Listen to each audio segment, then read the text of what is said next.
This is one of the darkest human experiments in history. It's called the Little Albert experiment, and this baby is Little Albert. And two psychologists literally taught him how to have a phobia of something he didn't have before. And unfortunately, that was just the tip of the iceberg in terms of how unethical this was. So here's the full story. Reminder, I cover a lot of dark stories on this channel. Severe discretion is advised, but follow along if you want to hear more. In 1920, a psychologist named John Watson and his assistant wanted to see if they could create a conditioned fear response in a baby. Bear in mind that in 1920, the science of psychology was still like the Wild West and very much in its infancy. So like ethics and potential negative psychological effects were never considered. So here's how the experiment worked. They showed little Albert a bunch of animals, like a dog, a monkey, a cat, and a little white rat.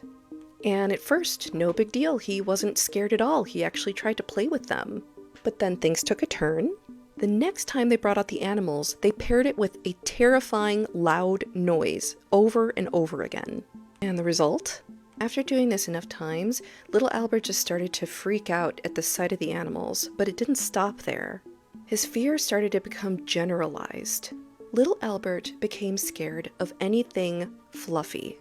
They made this child afraid of soft things, like stuffed animals, cotton, coats, even the psychologist's beard. And if that's not bad enough, here's the worst part. These psychologists never unconditioned him. He was never untaught the fear. And I'm sure you're asking about his mother. So first off, little Albert's mother was never informed about what the doctors were doing to her child.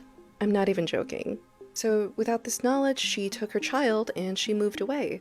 So there was no help, no follow-up, the experiment just ended.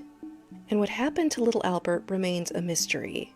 He's basically been reduced to a chapter in a textbook about how we intentionally traumatized a baby in the name of science. Researchers have speculated for decades on his true identity, but the truth is that we'll really never know what became of little Albert.